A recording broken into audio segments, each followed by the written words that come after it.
there's this beautiful poem. It's in the book of Isaiah. The city of Jerusalem has just been destroyed by Babylon, a great kingdom in the north. And all of these Jewish people, they've been sent away into exile, but a few remained in the city. And they're left wondering, what just happened? Has our God abandoned us? Right, because Jerusalem was supposed to be the city where God would reign over the world to bring peace and blessing to everyone. Now, Isaiah had been saying that Jerusalem's destruction was a mess of Israel's own making. They had turned away from their God, become corrupt, and so their city and their temple were destroyed. Yeah, everything seems lost. But the poem goes on. There's a watchman on the city walls. And far out on the hills, we see a messenger, and he's running towards the city. He's running and he's shouting, "Good news!"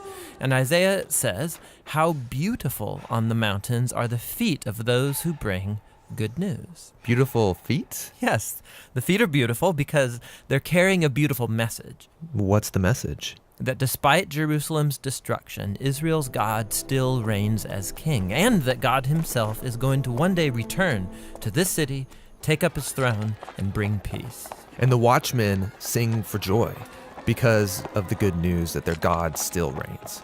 Now in the New Testament, we find this same phrase, the good news. It's the Greek word euangelion, and it's also sometimes translated with the word gospel. Yeah, so when Christians say, "Do you believe the gospel?" they mean, do you believe the news? But not just any news. In the Bible, this phrase is always about the announcement of the reign of a new king. And in the New Testament, the Gospels use this phrase to summarize all of Jesus' teachings. They say that he went about proclaiming the good news of God's kingdom. So Jesus saw himself as the messenger, bringing the news that God reigns. Yes, but the way that he described God's reign, it surprised everybody. I mean, think, a powerful, successful kingdom. It needs to be strong, able to impose its will, able to defeat its enemies. But Jesus said the greatest person in God's kingdom was the weakest, the one who loves and who serves the poor. And he said that you live under God's reign when you respond to evil by loving your enemies and forgiving them and seeking peace. This is an upside-down kingdom. Now, Jesus also said that this kingdom was arriving with him. Yeah, so for example, there's this really interesting story where there's a high-ranking Roman officer, and he comes to Jesus begging him to heal his servant. And he even calls Jesus his Lord, acknowledging that Jesus is his authority.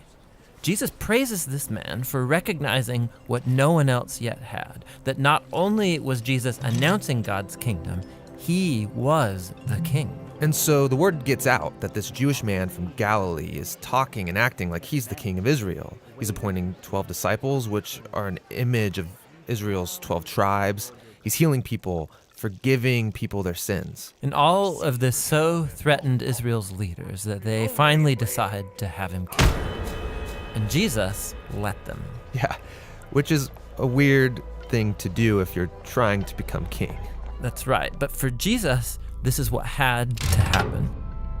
Jesus saw the sin and the devastation of his people Israel as just one small part of the entire human condition. How all humanity has rebelled against God, resulting in the tragedy and devastation of our whole world. And so how is God going to bring his reign over such a world?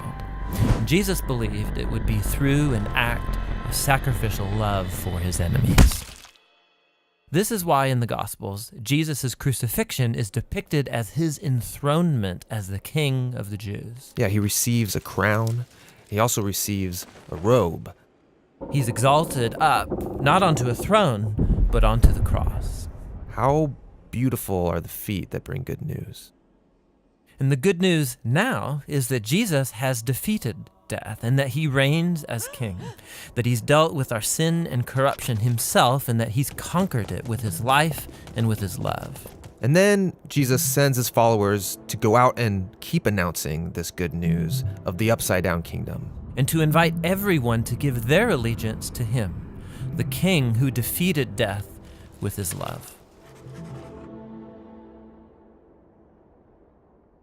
Thanks for watching this channel. We do this because we believe the Bible is one unified narrative that leads to Jesus and has profound wisdom for the modern world. So we're making different video series, some that walk people through the design and message of books of the Bible or whole sections of the Bible. Yeah, we also do a series that take one biblical theme and trace that through the whole narrative arc of the Bible, kind of like the one you just watched. And we have a lot more series coming up that we have planned.